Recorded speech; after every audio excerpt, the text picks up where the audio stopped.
Jeeva today பார்வையாளர்களுக்கு வணக்கம். இன்றைய நேர்காணலில் மூத்த காங்கிரஸ் பிரமுகர், அரசியல் பொருளாதார வல்லுநர் ஆனந்த் சீனிவாசன் அவர்கள். சார் வணக்கம். வணக்கம். மத்திய பிரதேசத்தில் உலக முதலீட்டாளர்கள் மாநாடு நடைபெற்று இருக்கிறது. தமிழ்நாட்டிலையும் வேர்ல்டு இன்வெஸ்டர்ஸ் மாநாடு நடைபெற்று இருக்கிறது. சென்னை இதெல்லாம் எந்த அளவுக்கு அதுக்கு தகுந்த மாநிலமாக தமிழ்நாடு இருக்குன்னு முதலமைச்சர் அடிக்கடி சொல்றதையும் ஆதாரங்கள் அடுக்கிறாரு. அதே மாதிரி எடப்பாடி அவர்கள் முதலமைச்சராக இருந்தப்பையும் ஃபாரின் போயிட்டு வந்து இன்வெஸ்டர் மாநாடுனாரு. ஜெயலலிதா அம்மையாரும் கடைசி காலத்தில் அவர் மரணிப்பதற்கு சில மாதங்களுக்கு முன்பு கூட ஒரு மாநாடு நடத்தினாங்க. அது திமுக ஒருத்தர் விமர்சனம் செய்து கொண்டாலுமே ஒரு உலக அளவில் முதலீட்டாளர்களை ஈர்க்கக்கூடிய மாநிலமாக தமிழ்நாடு இருப்பது. தமிழ்நாடு மட்டும் இல்ல, பெங்களூர்ல நடந்திருக்கு, ஆந்திரா நடந்திருக்கு, சந்திரபாபு நாயுடு பண்ணியிருக்காரு, தெலுங்கானா நடந்திருக்கு. எந்த தென்னிந்திய மாநிலத்தில் நடந்தாலும் நிஜமான இன்வெஸ்டர்ஸ் வருவாங்க. இந்த பொலிட்டிக்கல் ராலிக்கு ஆள் பிடிக்கிற மாதிரி பிடிச்சிட்டு வர மாட்டாங்க. மத்திய பிரதேசில் என்ன ஆயிடுச்சுன்னா, இன்வெஸ்டருங்கிற பேரில் ரோட்டில் போகிறவங்கலேருந்து எல்லாரையும் பிடிச்சிட்டு வந்து உள்ளே உட்காந்துட்டாங்க. இது எப்படி தெரியுதுன்னா, கொஞ்சம் சாப்பாடு போடுவாங்க. அதுக்கப்புறம் இந்த மாதிரி ஒரு குளோபல் இன்வெஸ்டர் வீட்டில் சாப்பாடு போடுவாங்க. அவங்க பூரி கொஞ்சம் சப்பாத்தியும் பறக்கா வட்டி மாதிரி ஒருத்தரையா அடிச்சுக்கிறாங்க. இவன் இன்வெஸ்டர்ஸ்.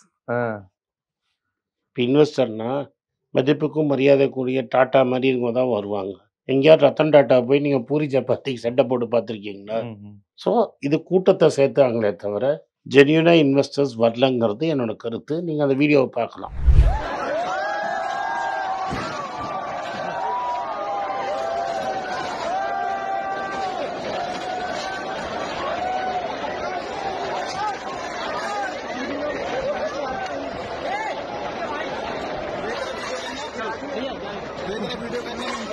भाई ये भुखमरी हैं, इनको खाने को कभी नहीं मिलता, इनकी तरफ फोकस करो बेचारे।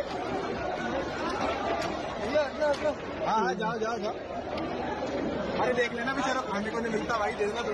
தமிழ்நாட்டில் இன்வெஸ்டர் மீட்டில் இப்படி அடிச்சு பார்க்கலாம்னு நீங்கள் சொல்லுங்கள்.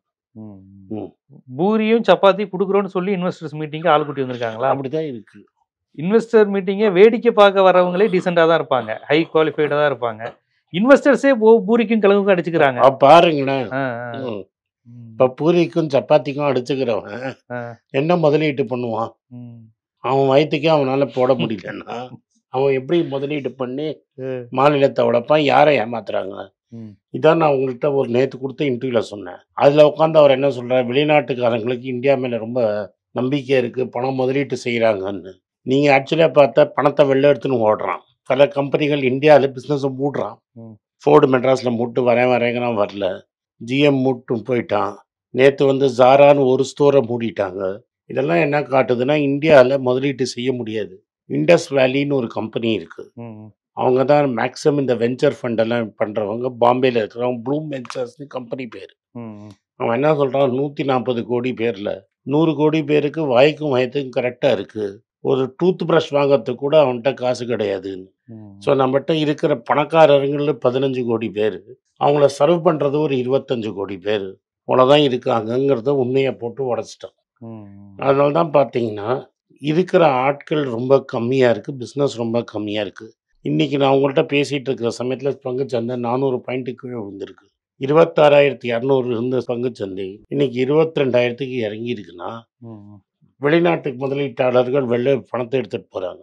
2 வருஷத்துக்கு முன்னாடி போன வருஷம் பட்ஜெட்டில் அம்மையார் என்ன சொன்னாங்கன்னா, வெளிநாட்டுக்காரன் எவன் வேணா போட்டோம், என்னோட ரீட்டைல் இன்வெஸ்டர் வந்து ஷாக் அப்சார்பர் மாதிரி எவ்வளோ அடித்தாலும் தாங்குவான் அப்படின்னு சொன்னாங்க. மார்க்கெட் 26,400லேருந்து 22 வரத்துக்குள்ளேயே எல்லாருக்கும் தண்ணி எடுத்துருச்சு.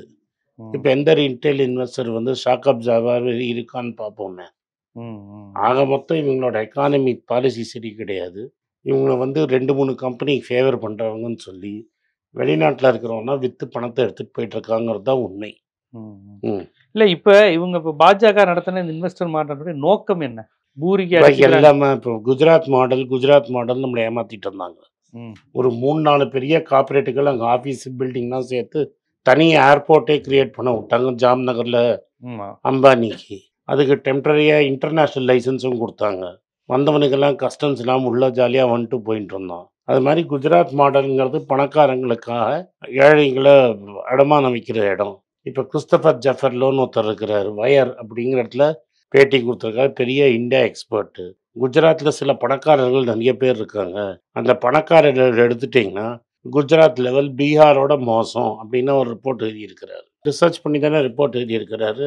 ஸோ குஜராத்து இது அதெல்லாம் என்னன்னா ஆக்சுவலாக அங்கே ஒன்றும் கிடையாது. இவங்க வந்து இன்வெஸ்டர் மீட்டு அது இதுன்னு மக்களை போட்டு படுத்துகிறாங்க.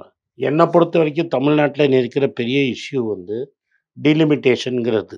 ஆமா. அதாவது பாப்புலேஷன் அளவில் எம்பி சீட்டை ஏற்றுறது. இப்போ தமிழ்நாடு வந்து குடும்ப கட்டுப்பாட்டில் சக்ஸஸ்ஃபுல்லாக இருந்ததுனால பாப்புலேஷன் growth கம்மியாயிடுச்சு. அதனால் நம்ம பாப்புலேஷன் கம்மியாயிடுச்சு.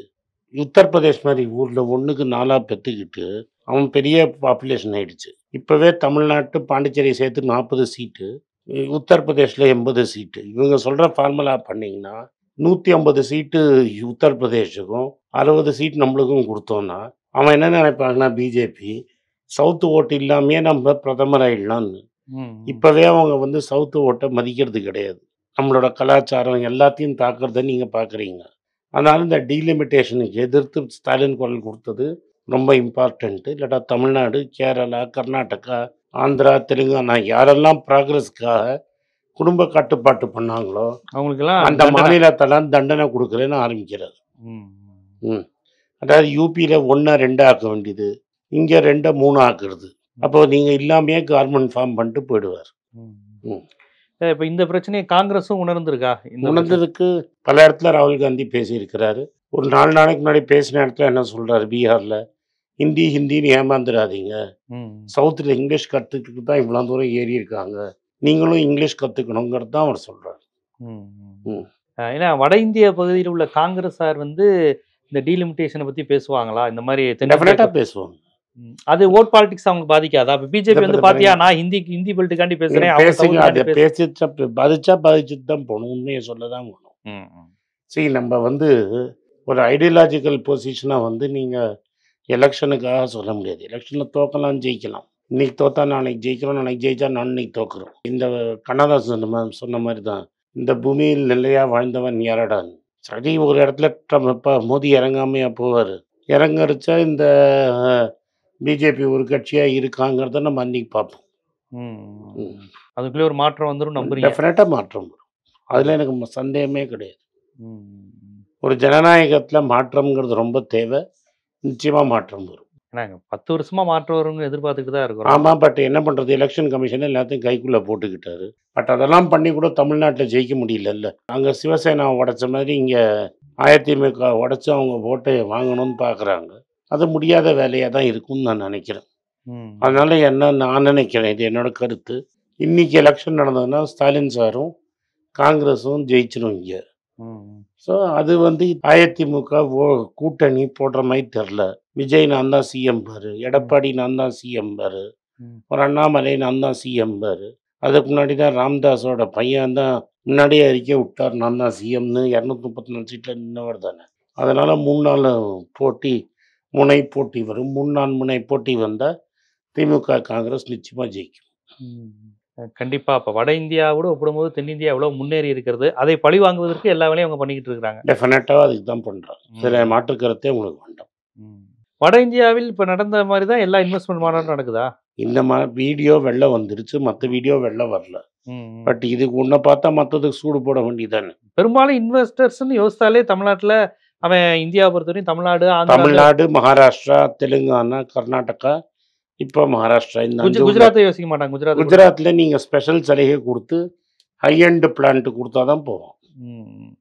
ஓகே, அப்போ இந்தியாங்கிற அமைப்பில் தென்னிந்தியா அப்படி இருக்குது, வட இந்தியா அப்படி இருக்குது, என்னென்ன பிளானை இதை வச்சு இவங்க பண்ணிக்கிட்டு இருக்கிறாங்க, இதை உடைக்க வேண்டிய கட்டாயம் என்னெல்லாம் இருக்குது அப்படிங்கிறத ரொம்ப விரிவாகவே நம்ம மக்களுக்கு எடுத்து வச்சிங்க. மிக்க நன்றி. நன்றி.